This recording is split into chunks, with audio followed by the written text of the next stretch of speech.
Hi, everybody. Dan Illman, Mike Beer, the DRF race of the day for Friday, August the 28th, race number 11 at Charlestown. Let's throw up the field for the Grade 2 $600,000 Charlestown Classic. You can download free formulator past performances for this race on the Race of the Day event page at DRF.com.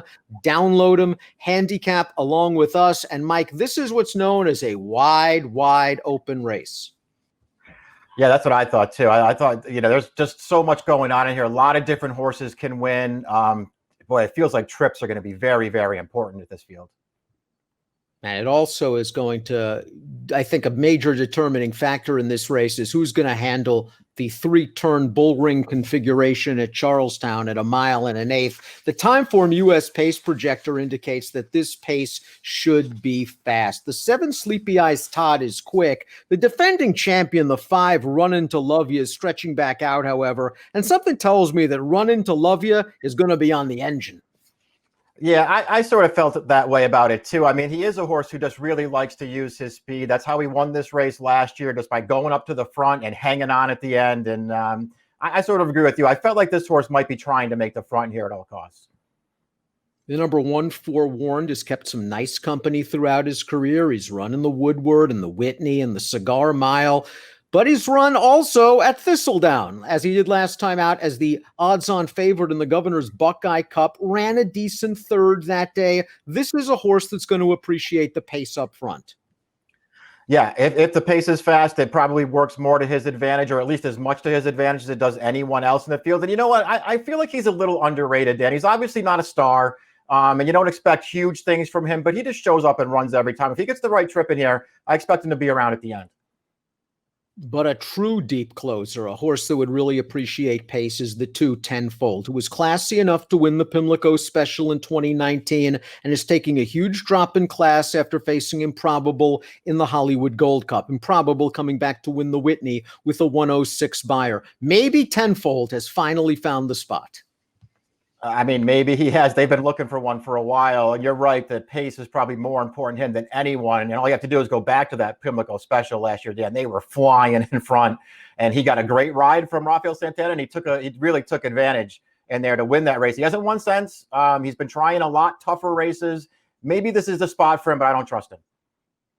Let's watch Mo Don't Know's last race, the aforementioned Buckeye Cup at Thistledown. He becomes a millionaire, and he's just a cool horse. 7 years old. This is career win number 20 for Mo Don't Know, who is a very versatile horse. And guess what? In his 43rd lifetime start this race, he earned a career best buyer. He's better than ever. I mean, he really is. I tell you what, it's hard to make $1 million the way that he's made $1 million, but he's managed to do it. This is a really, really cool horse. And he's another one, Dan. He does not need the lead to be effective.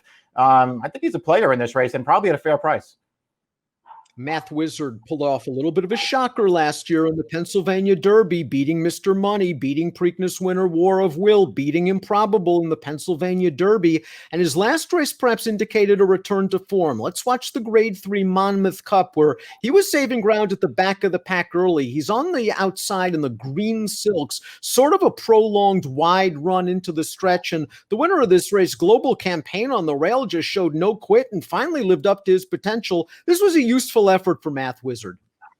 I thought he ran pretty well in here also, getting up for a second. He never looked like he was going to win, but I like the way that he stayed on. And obviously he was a very underrated, but also a very good 3-year-old. He makes a lot of sense in this race. Run Into Love Ya won this race last year. Certainly has the home field advantage. 14 for 20 lifetime at Charlestown. You have to wonder a little bit about his recent form. His last start, the Confucius Say, going a 2-turn 7 furlongs. He was the odds-on favorite, and he ran last. But that was an ultra-key race. The winner of that race has now won 9 of his last 10. I mean, I guess we'll see what happens. The big difference, with this horse this year is last year he came into this spot on a real roll. I mean, just winning race after race after race, and that is not the case this year. He's going to be a big price again. If you like him and you want to take a shot for him to go back-to-back, have at it. But I don't like him as much this year. Another millionaire is up next. The 6, Mr. Money, who last year ran off a string of big races, the Pat Day Mile, the Matt Winn, the Indiana Derby, the West Virginia Derby, and then just pipped by Math Wizard in the Pennsylvania Derby. And I wonder if that string of good race after good race after good race after good race took its toll. He seemed to go a little bit off form in the Breeders' Cup Dirt Mile. 3 starts this year in against toughies: Tom's D'Etat, Improbable, Owendale, and then just an interesting spot last time out. I didn't like the cutback in distance. He really didn't fire, but he finished ahead of 2 next out winners. I like them stretching him back out here. Yeah, I do too. I got to say, I'm not thrilled with his form this year. He has been facing good horses, but I'm not thrilled with his form. He's obviously better than that, and I'll hope that stretching back out will really work for him. And I will say this too. I know he's a graded stakes winner to mile and an eighth. I've never really liked him going that far. I think maybe a mile and 16th is better for him, but maybe the 3 turns. He seems like that handy kind of tactical horse who could really get a trip in this around this 3-turn configuration. Sleepy Eyes Todd is coming off a career best Beyer effort. Let's watch that race, the Lone Star Mile. 99 Beyer for Sleepy Eyes Todd, who got to the lead in this race and is going to dig down deep and just drop a head decision. They've put him in some fine spots this year. 2 starts, he's run well both times. Now it's the acid test. Yeah, it is. It's a tougher race for him. I like that they're doing it off of that last run there. I mean, I guess ultimately, Danny didn't really have an excuse not to hold on in that race. It felt like a race he could have won. But if you know anything about him, I mean, he's a very game horse. He doesn't just give it up. So maybe he got beat on the square last time. He's a contender in this spot. Pluska Parfait won the UAE Derby in 2019, and since then has been trying to reach the winner's circle to no avail. The blinkers come back on after finishing 3rd to Intrepid Heart, a horse that did come back to win with a 95 Beyer, but did so in a $50,000 claiming race at Saratoga in which the claim was voided. This horse might get the right setup in this race, and for Brendan Walsh, I think he's a bit of a sleeper. Yeah, I guess he could be too. I'll be honest, I never really bought into him as a 3-year-old last year, and I can't say that I love his form so far as a 4-year-old, but he's going to be a price if you like him, and he could get the right setup in here.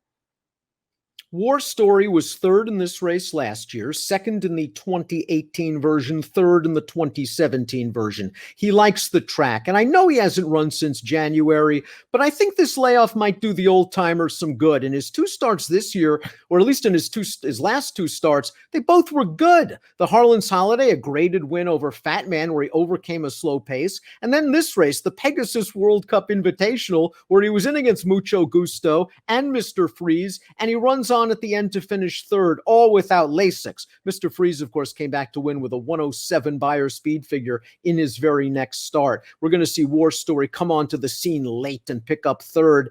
He likes this track. I have a feeling this is the race they've been pointing for since the Pegasus. Yeah, you're probably right about that. He's actually run pretty well in his last 2 starts there down at Gulfstream. I'm a little concerned that his speed just seems to have left him in those 2 races. But, maybe that had more to do with the competition and the paces than anything else. And that won't happen to him here. Listen, he makes a lot of sense. I feel like he's a horse that you have to use because even though he's 8, Dan, it just feels like he's going to keep running good races forever. Multiplier hasn't won a race in over 2 years, but look at the horses he's been against. It's either on turf against horses like United or in against Combatant or Tom's D'Etat on the dirt. He's solid, and he has figures that are certainly good enough to win this race. If he runs his big cap, and he got a great trip in the big cap and got beat that day, but if he runs his big cap, he's got a big shot. He's got more than one race that would give him a really big chance in here. It feels like his connections don't know whether he prefers turf or dirt. And I'll be honest, I don't know which one he prefers either. But he's certainly good enough on dirt, and I think he's a player in here as well. I don't love him, but I can see him winning this race. Top pick time for the DRF Friday race of the day. You're going with Mr. Money the 6th. The price might be right. I think some fans might be jumping off this horse. Yeah, I wouldn't take too short a price on him. I think the morning line has it, pretty close to right for him. And like I said, Dan, I feel like the 3-turn mile and eighth, I think it could really work for this horse. He's very handy. I can see him getting a great trip in this race. I think War Story ran well in the Harlan's Holiday, 2-back, ran okay against really good competition in the Pegasus World Cup. And I just believe the layoff did him some good. He's back with Lasix here. I want to key him in Math Wizard, the 9 and the 4. I'm going 9-4-7-10. You're going 6-4-9-7. It's the Grade 2 Charlestown Classic. Race 11 at Charlestown on Friday is an approximate post of 10:18 Eastern. Good luck.